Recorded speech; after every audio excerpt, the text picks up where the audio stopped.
Hi, I want to introduce my new project. Since I completed the Caterham, I've been autocrossing it and driving through the mountains.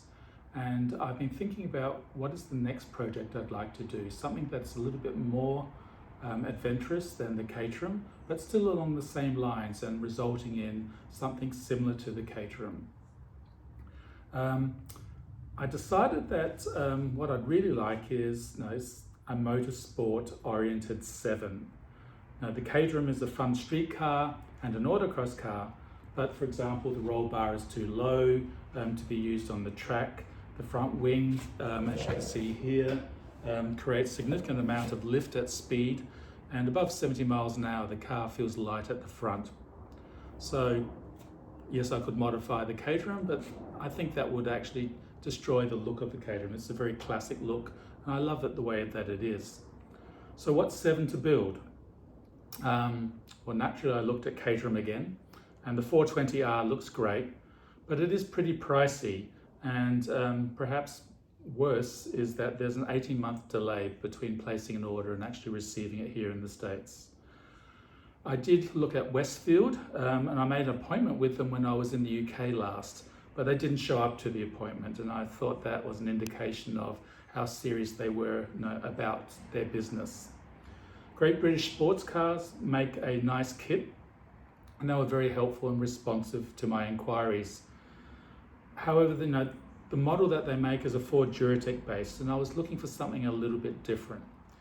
Then I came across MK Sports Cars. They have a range of 7-base cars, including Mazda engine, Ford Duratec engines, and Honda either K2024 or the F20C or F22C from the S2000 engine cars.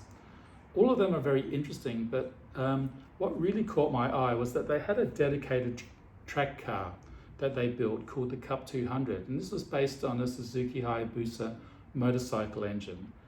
And more importantly, because I want to be able to drive it on the street here, they have a street version called the Sport 200.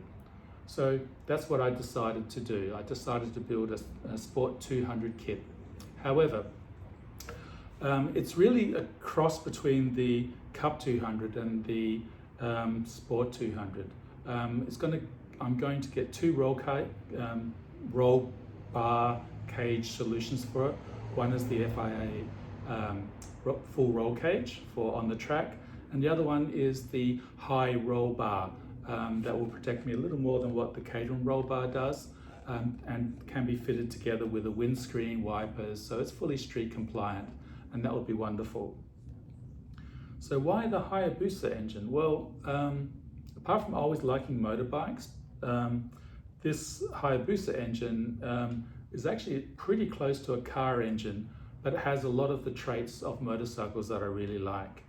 It makes 187 horsepower at 9,700 RPM, which is lovely, nice high RPMs.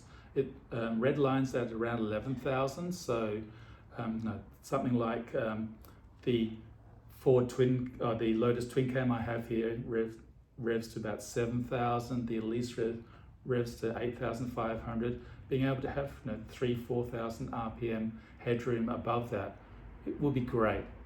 It still makes a reasonable amount of torque for such a small, high power, high revving engine, 110 foot-pounds at 7,000 RPM.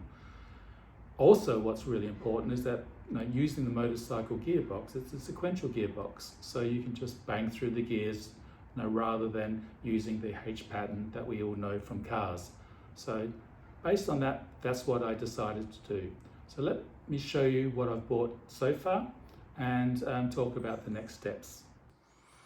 Okay, so here is an engine. It's a Hayabusa Gen 2 engine.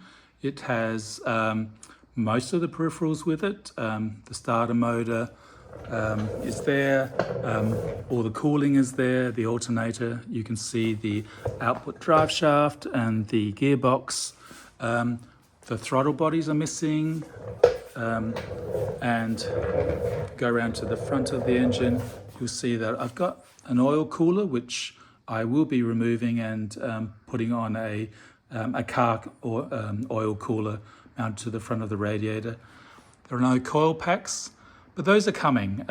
So I've just got the engine recently, and the other bits are coming. So this engine is from a 2019 Suzuki 1300 GSX-R. It has done just over 6,000, I think 6,600 miles. I bought it off eBay, where you'll find that there are a number of people buying salvage title bikes and stripping them down and selling off the components. So I bought this engine for a decent price. It had a video that showed it running in what remained of the bike. It sounded great, it revved freely, and that gave me confidence that this engine was suitable for what I needed. Okay, on the floor here is a wiring harness from a Suzuki Hayabusa motorbike.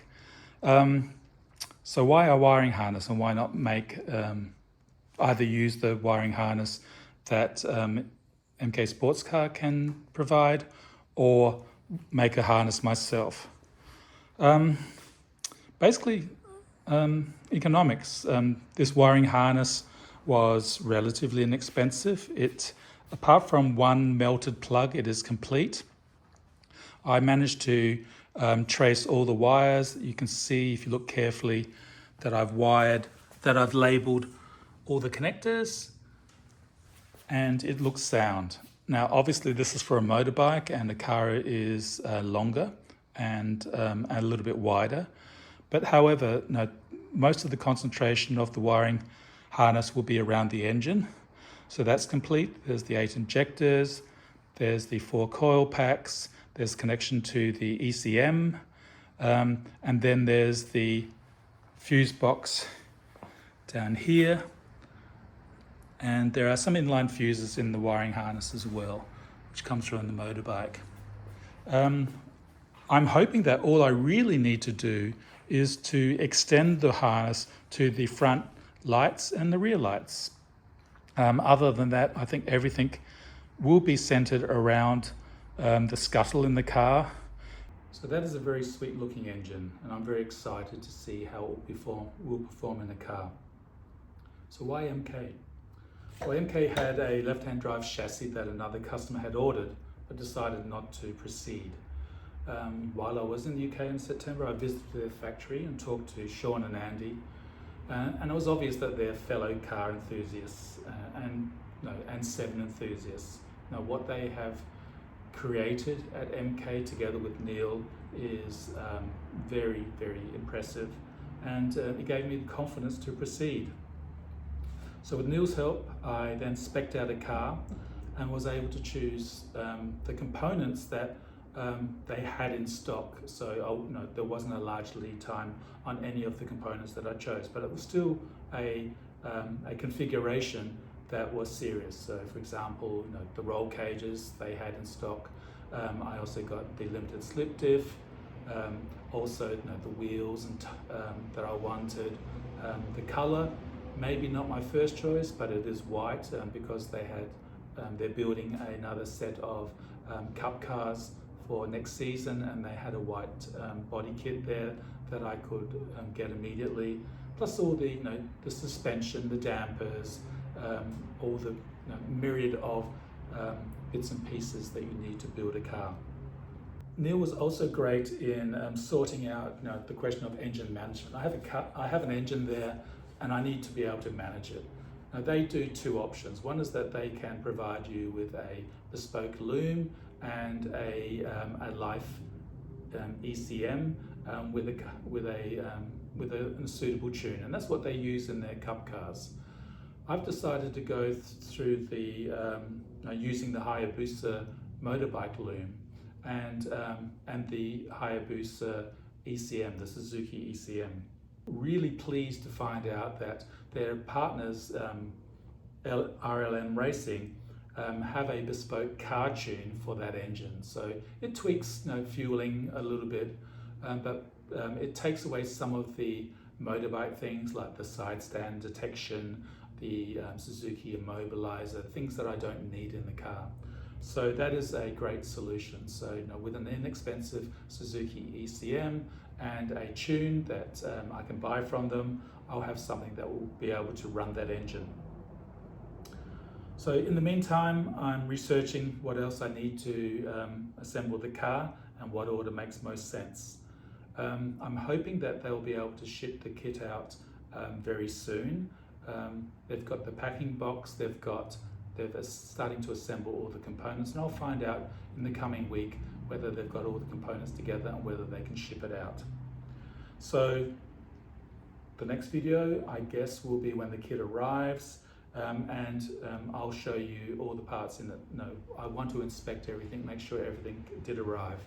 So thanks for watching, and hopefully you'll enjoy this series.